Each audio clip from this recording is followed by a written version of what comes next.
Magandang gabi po sa ating lahat. Sorry. Lahat. Happy midweek po. Hello. Ituna po natin ating atensyon sa ating pagpuri sa Panginoon, yung midweek. Naiyahan ko po ang bawat isa na ihanda na po ating mga sarili. Tayo po ay yumuko para sa ating panalangin. Let's pray. Aming banal na Diyang katas-taasan na malangit, pinupuri namin at dinadakila. Panginoon, nagpapasalamat po kami sa buong kalahating sandinggo. Ninyo po kami patuloy iningat at pinapatubayan. Dalangin po namin na sa aming pag-aawitan, pagkalooban po kami ng Heavenly Voices na makapagtataas po ng iyong dakilang pangalan. Maraming salamat po sa inyong patuloy pagdinig sa aming madalangin. Maraming salamat po sa inyong patuloy na pagmamahal. Ito po ang aming hiling sa pangalan ni Jesus. Amen. For our first song, let's sing We Gather Together in hymn number 5, We Gather Together.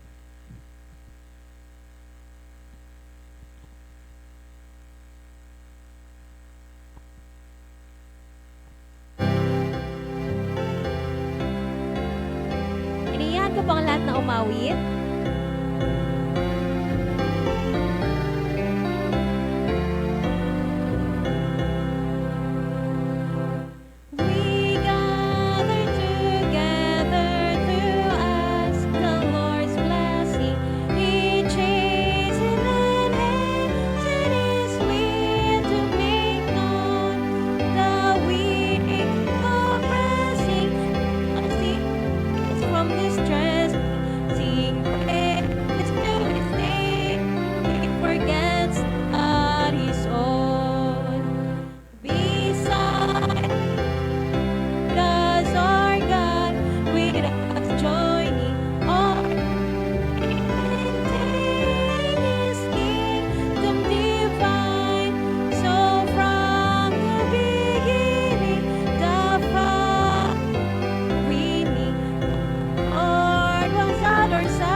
Sa ating pong pagpapatuloy, awitin po natin ang "'Tis the Blessed Hour of Prayer" in hymn number 327, 327, "'Tis the Blessed Hour of Prayer."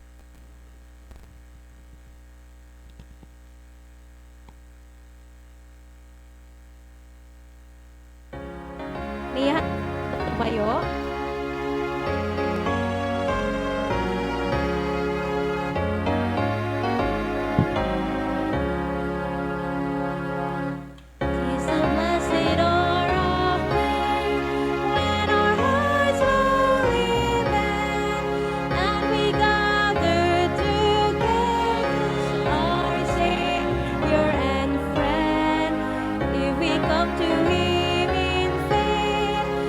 Protect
Testing.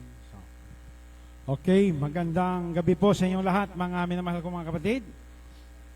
And happy midweek po. At tayo po ngayon ay magpapasalamat sa Panginoon sa kaligitnaan ng isang linggo sapagkat tayo po ay kanyang iniingatan sa ating mga paglalakbay sa daan at tayo po ay kinubli niya.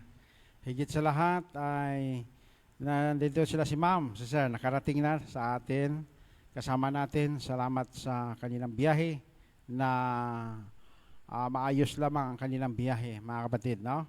Kaya purihin natin ang Panginoon sapagkat muli na pa nating nakasama sila si Sir at si Ma'am Mercy sa tuwing ating pagsamba. Akin pong wini-welcome ang ating mga kapatid sa atin pong Mother Church, Central Siksikan.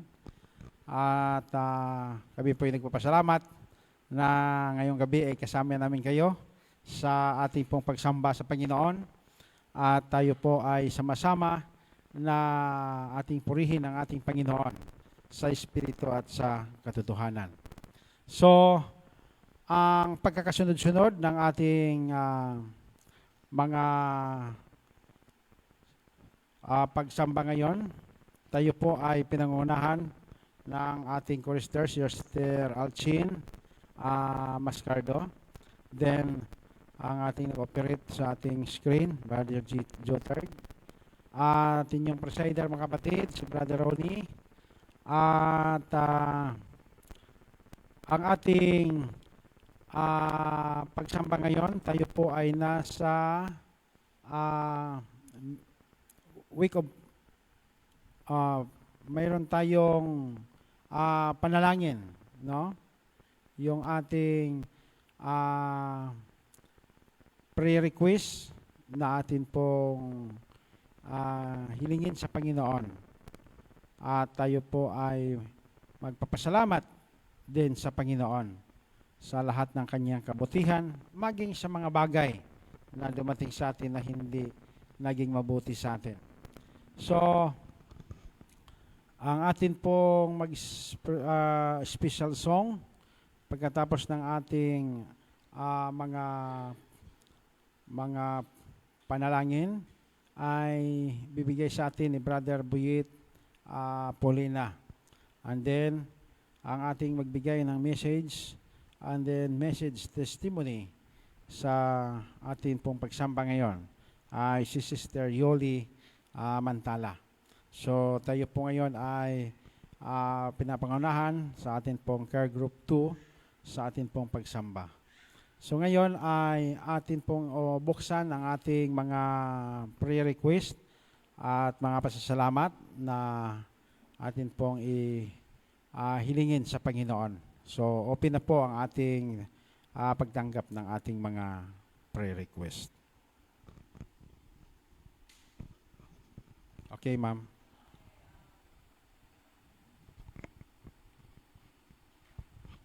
Taos puso.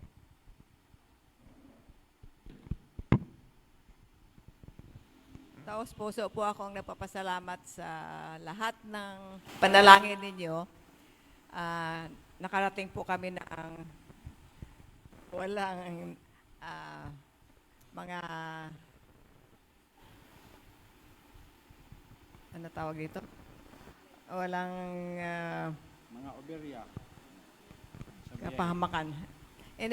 Anyway, salamat po sa lahat at natuwa po kami na nakita namin ulit kayo lahat. At ang aking request po ay yung si Daisy Hablan, si Sister Daisy Hablan. I think mayroon siyang masa breast niya. Dapat po mayroon siyang surgery kahapon. Hindi ko pa na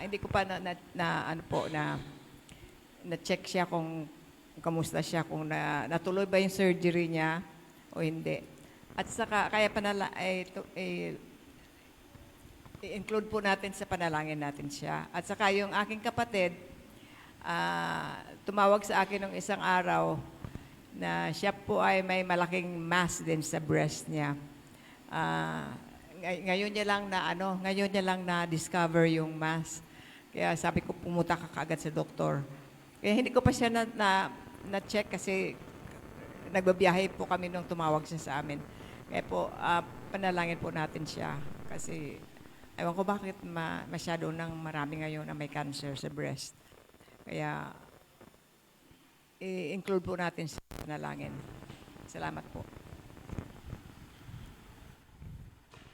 Okay.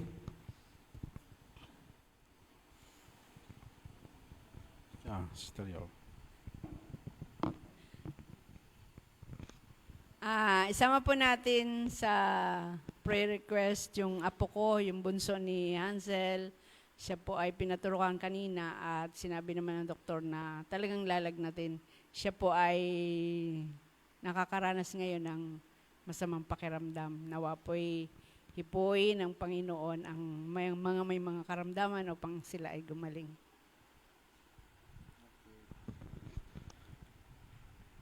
Atin din pong isama sa dalangin ang may bahay ni Beradods, no? Na sila ngayon ay nasa Manila at doon niya dinala yung kanyang misis sa Manila, kung anong hospital yun, upang matiyak at may kasiguraduhan ang paggamot sa kanya. So atin pong isama sa dalangin ng paggamot ng doktor at pagtingin sa anumang mga karamdaman na mapagaling ito at maging maayos ang pagsikaso sa kanya. Yan mga kapatid. So, mayroon pa ba kayong mga pasalamatan sa Panginoon at mga prayer requests? Okay.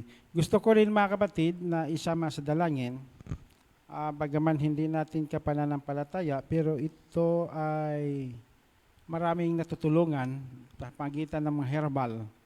Pero hindi man ibig sabihin na magaling at expert sa herbal ng sakit. Si Dr. Willie Ong, sobrang nangiyak-iyak siya nung malaman niya ang kanyang serious, yung pambihirang karamdaman na dumapo sa kanya. So sa panahon natin ngayon talagang hindi na tayo walang safety kahit sa anumang pag-iingat, no? So maliban sa Panginoon. So ating pong isama sa dalangin siya dahil itong taong ito din ay maraming natutulungan tungkol sa kanyang mga herbal. Then sobra siyang bigo, no? Pero parang unti-unti siyang nakamove on. Pero nung una siya po ay talagang nangyak-yak, no? Sapagkat hindi niya matanggap ang kanyang kalusugan na mayroon pala siyang pangalang sakit na dumapo sa kay Dr. Willie Ong na yan ang dahilan ng kanyang mabilisan na pagbagsak ng kanyang kalusugan ng kanyang pamamayat, no? So, atin din po siyang idalangin, mga kapatid, sapagkat naghingi siya ng mga prayer request sa lahat ng mga mayroong pananampalataya sa Panginoon. Siya po ay nag-mention sa public para po sa kanyang karamdaman na siya ay atin din pong isama sa dalangin. Okay. So, kung wala na, mayroon pa ba? Pahabol? Bago natin sara ang ating mga pagtanggap sa prayer request. Pasalamat. Okay. So, mga kapatid, ang prayer request ni Ma'am Mercy, yung kanilang pasasalamat sa Panginoon sa maayos na pagbiyahe ng kanilang pagsakay sa eroplano Simpapawid na sila'y nakarating sa dito sa Rampano sa pamamahay na maluwalhati, no? Maayos na mga pagbiyahe. Then si Ma'am Daisy, mayroon pong sakit sa kanyang sa breast, ma'am, no? So isama natin sa dalangin sapagkat ito po ay mga sakit na hindi pwedeng pabayaan. Dalangin natin sa Panginoon na itong kanyang nararamdamang sakit ay makita ito ng husto at magamot ito para po sa kanyang kagalingan at makapaglingkod sila ng husto sa Panginoon habang ang kanila pong maayos na pamumuhay, kalusugan ay kanya pong naranasan. So, ganun din ang kapatid ni ma'am, yung mayroon din pong sakit sa breast, no? Na ito po ay nariyan sa kanya. So, sama din natin sa dalangin. Nasa Amerika ito, ma'am, no? Amerika, yung kapatid po ninyo. So, ano pang pangalan nun, ma'am? Si Ma'am Lydia. Okay. Idalangin po natin ito sapagkat mayroon po siyang problem sa breast, no? So, kung hindi natin tiyak, pero kailangan po na ito ating pong isa-isa natin na isama sa dalangin. So, yung nabanggit ko po si asawa ni Brad Dodds na nasa hospital. Di ko sino nakakaalam sa inyo kung saan confirm na hospital ito. O nga, nasa Maynila. So, sama natin sa dalangin na ito ay magiging magamot siya at ang kanyang karanasan at kalusugan kahit ito ay battery ang gumagana sa kanyang puso, pero ating isama sa dalangin na mapapaayos ang kanyang kalusugan, ang kanyang kondisyon sa pamagitan ng mga doktor na bigay sa kanya ng maayos na pag-asikaso.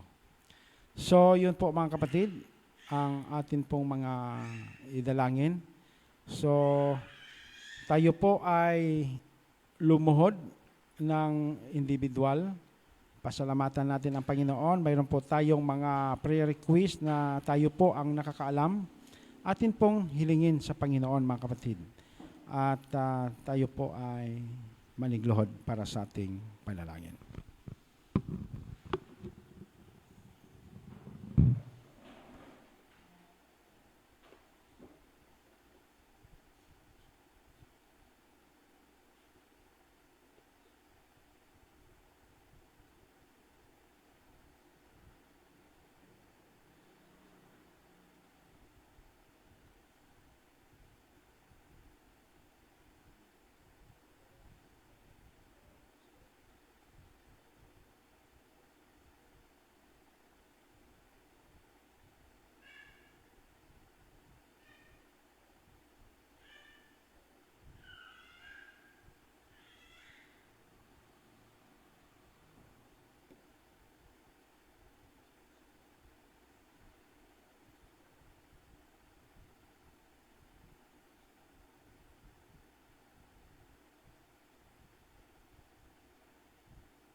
gentle Savior, hear my humble cry.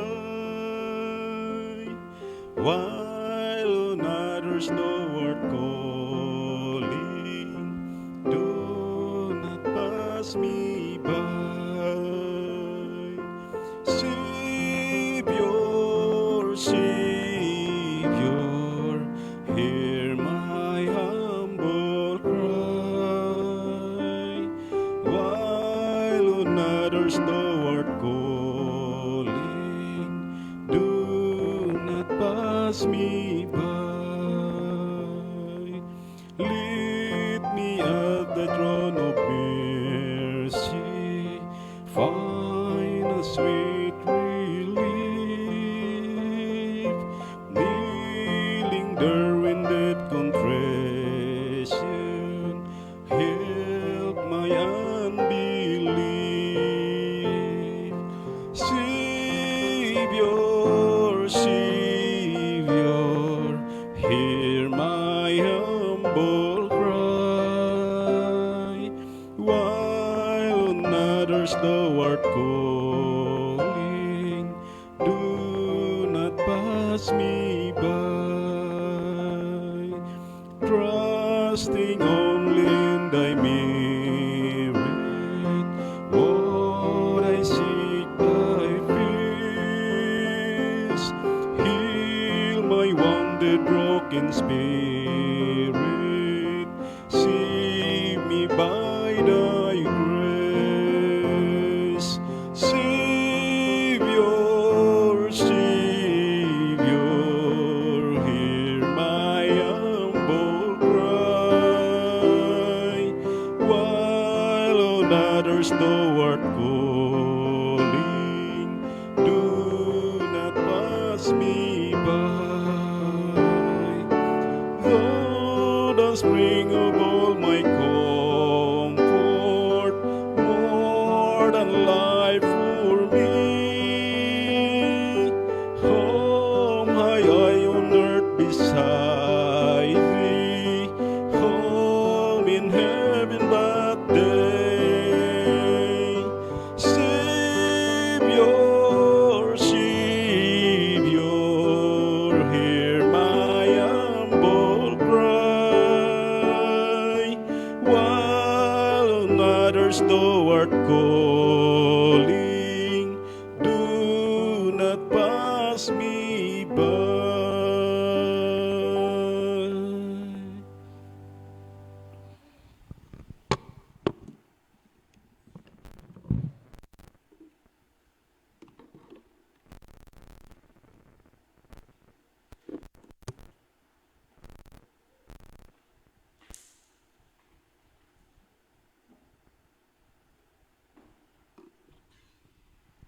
Sa pong magandang Miyerkules ng gabi sa inyong lahat.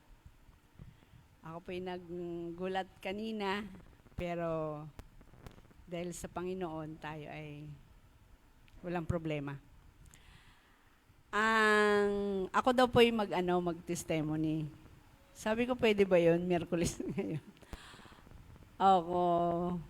Ang testimony ko po ngayon ay parang pinamagatan ko na God and me. Yun po ang Tayo po muna yung manalangin. Dakila namin Ama Diyos na nandyan sa kaitaasan. Maraming pong salamat sa inyong kabutihan, sa inyong pag-ibig, sa inyong pagbibigay sa amin ng buhay at kalakasan, Ama. Tanging hiniling din po namin ang kapatawaran sa aming nagagawang mga pagkakasala at pagkukulang. Ama, patnubayan mo po ako ngayon upang nawa po'y i-deliver ko ng ayos kung paano ko kayo nakilala at naging maayos ang aking buhay. Marami pong salamat. Ito pong aming samot dalangin sa dakila namin mananubos na si Jesus. Amen. Testimony.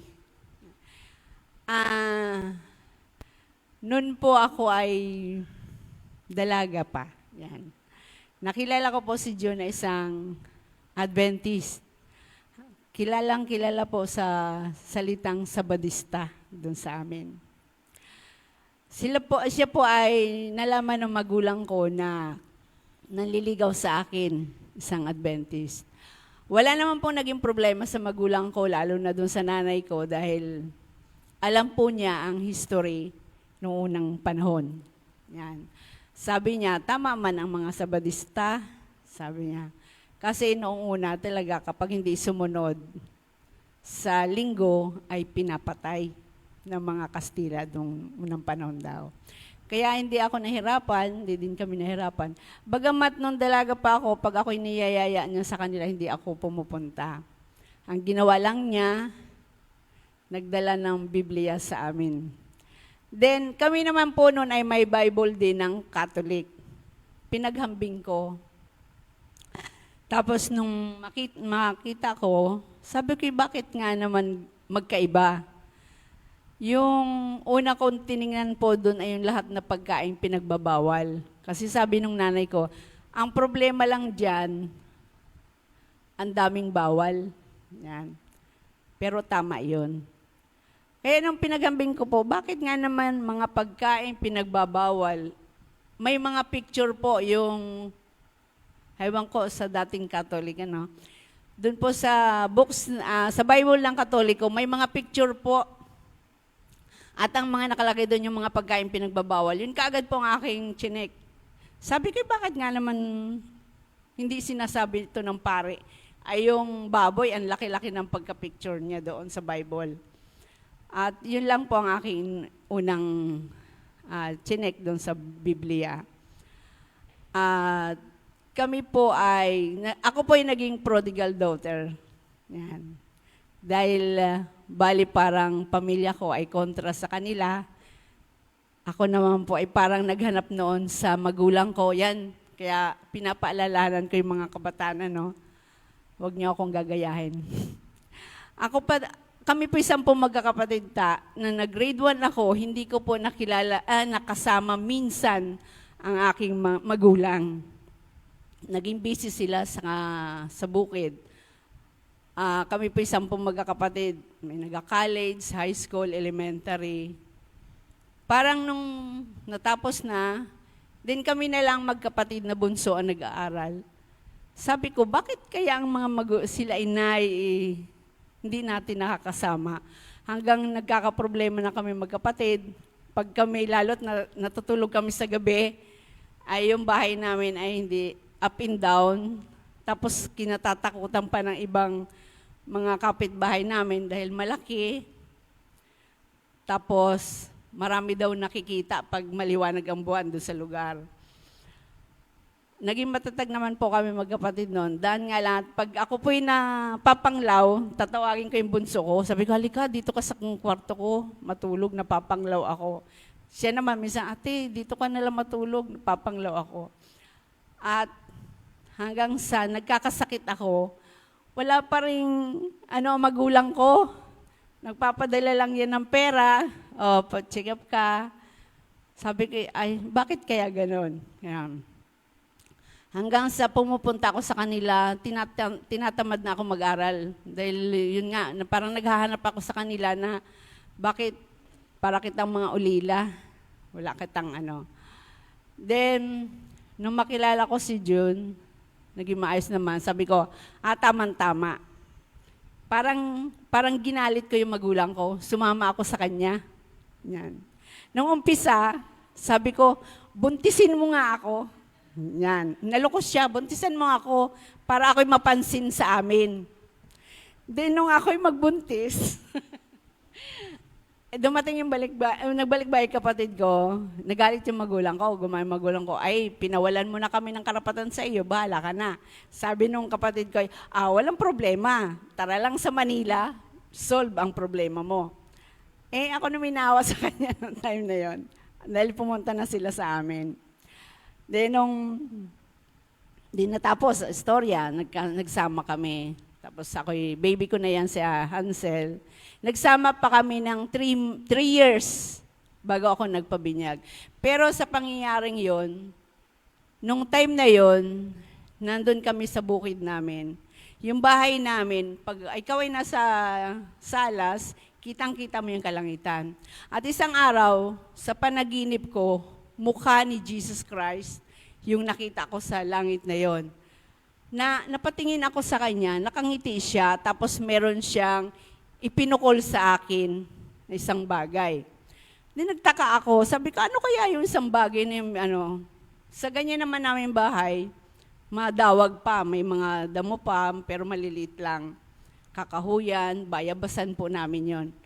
Di nung hinanap ko yon, nakita ko isang librong nakabukas. Hindi ko naman, wala po akong alam.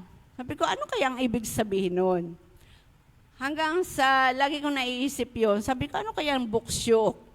Ibinigay ni Lord sa akin. Hanggang sa lumipas po ang buwan, parang nawala na sa isipan ko. Hanggang sa kami ay lumipat na dito sa Palawan. Si Tio naman po niya, sa manager ng Grolier International Encyclopedia, sabi niya, mag-Bible study ka dito. Yan, Bible study. Ang nag-Bible study po sa akin ay si tatay ni Pastor Ray. Yan, siya po ang nag-Bible study nun sa akin. At habang bina-Bible studyhan niya ako, sabi niya, sige, hawakan mo yung Bible. Hinawakan ko po yung Bible. Ganito yung paggamit ng Biblia. Palibasa po, sanay na rin akong mawak sa Biblia sa kanila noon. Din alam ko na po yon. Then biglang sumagi sa isip ko na libro, tapos inopen. Naikwento ko po kay Brother Ray, Beryl Ray. Sabi ko, Brad, ako'y nanaginip nung ako'y hindi pa Adventist. Hindi pa rin po ako Adventist nung time na yon. Nung bago pa lang kami magsama na isang librong nakabukas ang itinapon sa akin ni Jesus. Then siya po nagpaliwanag noon. Ibig sabihin niyan, makikilala mo ang Panginoon dahil sa salita niya. Doon po ako parang natuwa po ako. Sabi ko, talaga, ganun.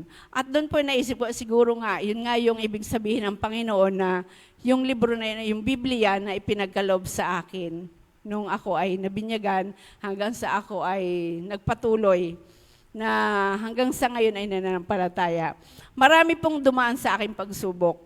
Nung time na yon, nang kami umalis na dito, una nagkasakit ako sa mattress. Naoperahan po ako. Then, nung kami umuwi doon sa amin, marami pang nangyari sa akin pero marami pong pagsubok. Minsan kapatiran, yan. Minsan may mga kapatid din prangka, sabi nila. Ako po kasi noon may mga hikaw kumpleto sa mga sa katawan. May mga gumagawa lalo kang gaganda pag tinanggal mo yan. Sabi ko. Minsan, siyempre ang ugali ko pa talaga noon ay talagang mataray. Tapos basta iba ang ugali ko noon, mayabang, mataray. Nasa akin na ata noon. Mahilig ako na, sino ka? Yung ganun. And then, unti-unti po yung nahilig ko. Tsaka number one, maramdamin ako. Pag ako'y hindi ako pumapayag na hindi ako makakaganti. Gumaganti talaga ako. Pag ako'y pinagsalitaan mo na balik ka agad ako. Pero nung makilala ko ang Panginoon, unti-unti nang nawala yon. Hanggang sa nanaginip po ulit ako. 1994. Nung bumagyo yung Rusing ba yun? Sa panaginip ko naman po, gumagawak daw kami ng bahay ni John. Tapos, nagkakagulo ang mga tao. Bakit nagkakagulo? Ganon. May nakita na ako na naka-aeroplano na, sasakyan na, mga tao, dinadala na. Hanggang sa napansin ko na yung tubig lumalaki. Palaki ng palaki hanggang sa umabot na doon sa sahig ng bahay namin. At nung time na yon, di kagulo na ang mga tao, narinig ko yung boses ng biyanan ko. Sabi niya, halika na dito, tara na. Hindi ka maliligtas ng mga gamit mo. Hanggang sa nagising ako. Alam po ba ninyo na yung panangyaring yon, yung panaginip kong yun po ay nangyari noong 1994, yung bagyong Rusing. Talaga pong nagkagulo na, buti po nung time na yon ay pamadaling araw na, pero hindi pa nakikita ang mga tao. nagkakagulo na po, ang lakas ng bagyo na nun po, bagyo na. Nagkakagulo na ang mga tao, isinakay na mga tao sa truck. Kasi ang pwesto po namin medyo mababa.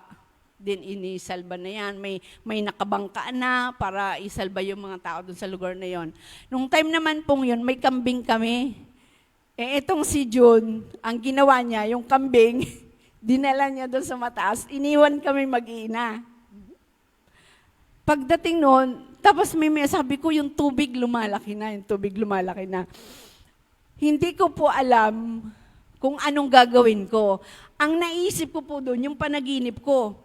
Sabi ko, panaginip ko ito. Sabi ko, bakit nangyayari ang panaginip ko na naman ito? Kitang-kita ko na po yung tubig na umaakyat na din doon sa sahig ng bahay namin. Sabi ko, panaginip ko ito. Inopen ko yung aparador. Hindi ko alam kung anong kukunin ko. Sabi ko, anong kukunin ko? Hanggang sa yung biyanan ko, nakasakay na doon sa jeep, humiyaw na rin sa akin. Yung dalawang bata, binuhat na nung pamangkin ni John para kasi yun pong tubig sa amin hanggang bewang na.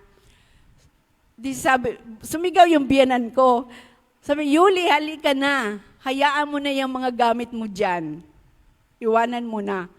Alam po ninyo, umiyak talaga ako na umiyak. Sabi ko, panaginip ko ito. Tapos, hanggang sa ako'y nagising, nabigla. Nung time na yon, sabi ko, ba't kaya gano'n ang panaginip ko? Tapos yun, nangyari. Nangyari po yung panaginip na yon. Minsan kinikwento ko kay John, sabi niya, ano ka, propeta? Lahat ng panaginip mo nangyayari. Sabi ko, hindi ko alam. Basta yung hiling ko sa Panginoon. At ang nakakatuwa po noon talaga, kami po yung nagsama, walang alam talaga kami sa buhay. Kami po noon ay siya nagtatrabaho. Dati nagtatricycle, tapos nagkarpintero, nagawa siya ng mga parador, hanggang sa siya gumawa ng kabaong. Yung pa mga dinadanas namin noon. Ako naman po, sa tuwing may nakikita akong bagay, magkakamerong kami niyan. Pray ako sa Panginoon, Lord, bigyan mo naman kami ng ganun. Unang hiling ko sa Panginoon, Lord, bigyan mo naman kami ng bisikleta. Yan. Nagkaroon kami ng bisikleta. Hanggang sa nagkaroon ng yung dipadjak. Lord, bigyan mo naman kami ng motor. Ganun. Then, kami naman po noon ay unti-unti nang natututong magtrabaho. Ganap buhay na kami, then, tipid kami, ganyan. Hanggang sa nagkaroon kami ng single na motor. Tapos hanggang sa unti-unti natuto kami sa sikap talaga, una talagang sa prayer. Sobra talaga ang prayer ay ipinapagkaloob talaga ng Panginoon talaga.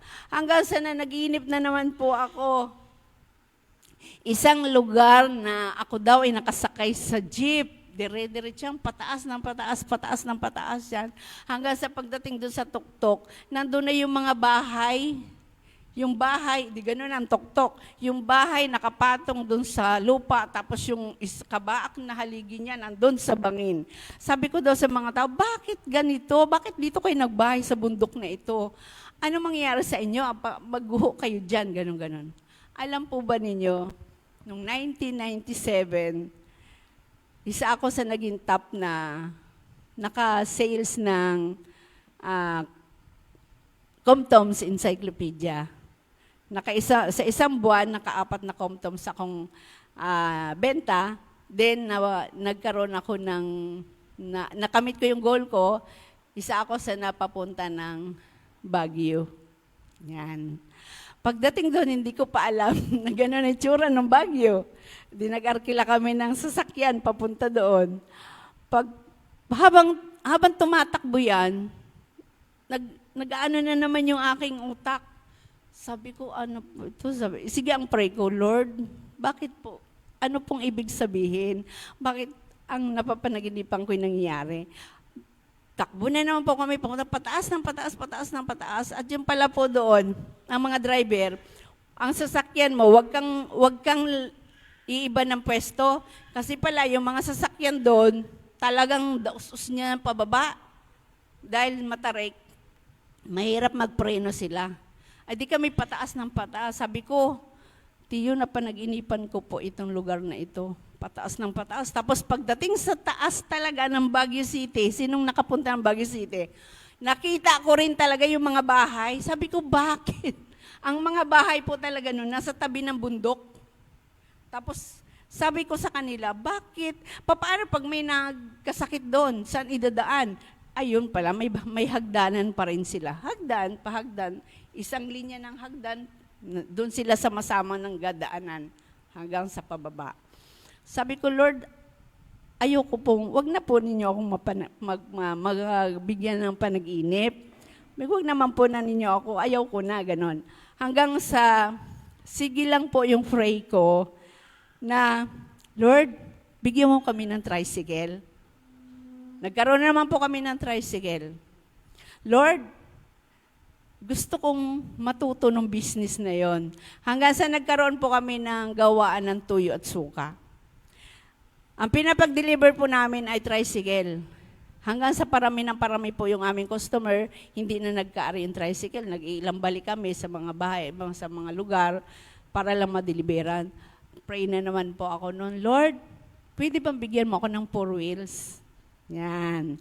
Hanggang sa, noong time naman yun, yung kapatid ko may sirang sasakyan na 4 wheels, pinaayos namin dalawang mag-asawa.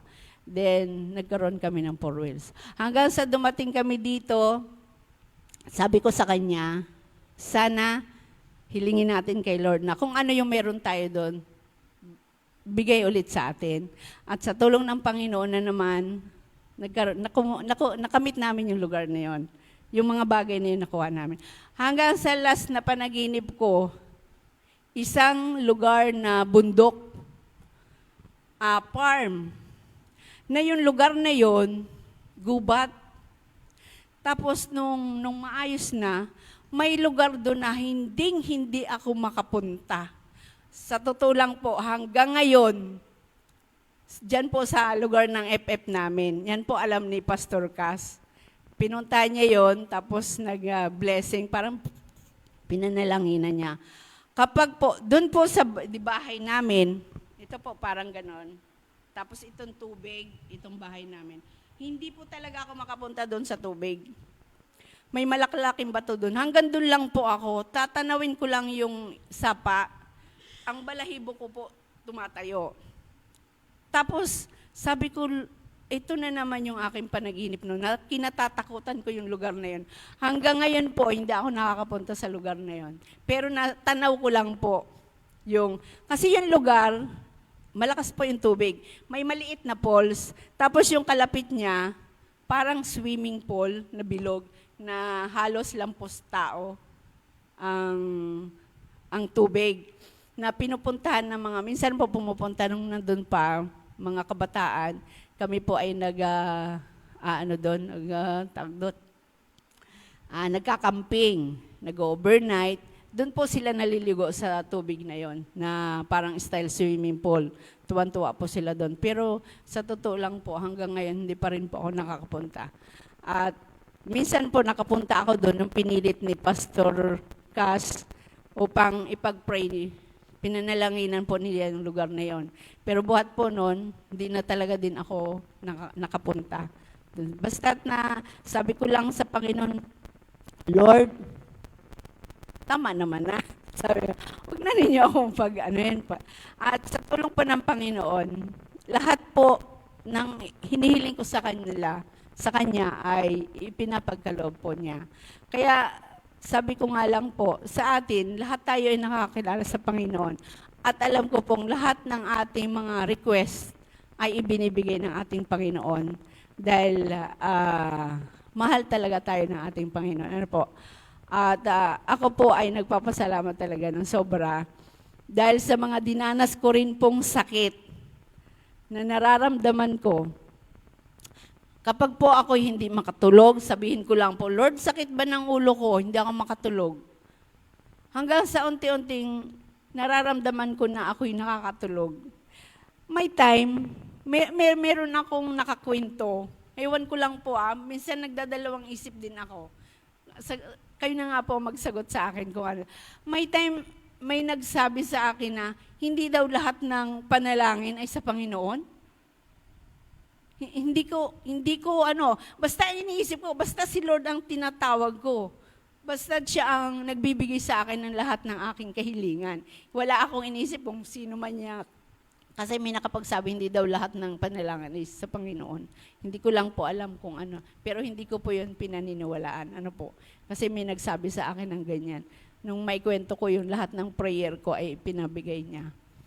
Lahat ng ano. Hanggang po yung kapatid ko po ay unti-unting, kahit sabi lang ay may namamatay akong kapatid, pag minsan nalulungkot ako, sabihin ko lang kay Lord na, Lord, pwede bang pakitanggal na lang ninyo yung nararamdaman kong sakit, lungkot. May time malungkot ako, pero pag nag-pray ako sa Kanya, nawawala po talaga yung sakit na nararamdaman ko. Tulad po ngayon, sabi ko nga doon sa mag-ama, may sakit ako sa puso din. Sabi nung doktor, one time lang. Sabi ko naman, sige lang Lord, kung ano talaga yung gusto niyo sa akin. Bagamat alam ko na hindi ko nagagampanan yung gusto niyo sa akin na hindi ko naman alam kung ano. Minsan nagpipray po ako na, Lord, ilang bisis na akong muntik nang mamatay, pero binibigyan pa rin ninyo ako ng pagkakataon na hindi ko po alam. Sabi ko, Lord, hindi ko po alam kung ano yung panukala ninyo sa akin. Na sabi lang, ay may panukala pa sa Panginoon, kaya hindi ka natutuluyan. Kaya hindi ka natitepo agad dahil may panukala sa Panginoon. Sabi ko naman, ano yun? Hindi ko nga alam kung ano yung panukala ng Panginoon sa akin. At yun lagi ang pinapag-pray ko ngayon na maging church at may time siguro nagiging ano din ako dito. Yan. Gusto kong gampanan lahat kung ano yung gusto ninyong bigay sa akin. Dahil nga lang minsan hindi ko nagagawa dahil sa problema ko. Hindi ko naman po problema. Hindi ko pinoproblema. Lahat ng nararamdaman ko sa katawan ko, hindi ko pinoproblema. Basta sa akin, salamat ako ng sobra sa Panginoon dahil aabutin na po ako ng 60. Kaya proud na proud po ako maging senior din. Marami pong salamat. Ito na lang.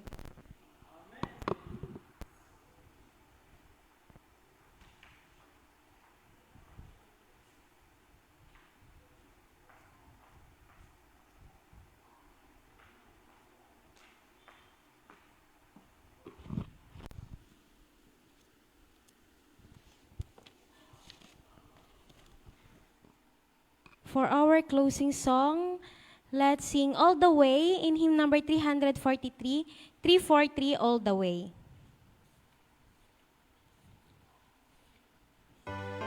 Inayahan ko po ang lahat ng tumayo.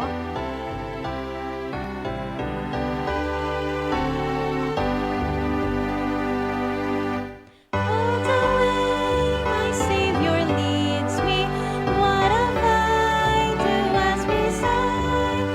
Can I doubt His tender mercy? Oh, through life has been my guide. Heavenly peace, divinest comfort, here by faith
Ama naming banal, maraming pong salamat sa patuloy niyong pag-iingat sa amin. At patuloy din po kaming umaasa na lagi niyo po kami pakisamahan, pakiguide sa mga bawat panukala namin at mga gawain namin, Ama. Laging kayo po nawa ang manguna at patawarin din po kami sa amin nagagawang mga pagkakasal at pagkukulang. At tanging hiniling po namin at nakikiusap kami, Ama, hipuin ang iyong mga kapangyarihang kamay ang lahat na may mga karamdaman. Espesyal po ang aming mga mahal sa buhay. Kayo po ang nagbigay sa amin, nagpahiram sa amin ng buhay. At nananampalataya po kami, Panginoon, na kayo din po ang aming dakilang manggagamot. Ito po ang aming samot dalangin sa pangalan ng Panginoong Hesus. Amen.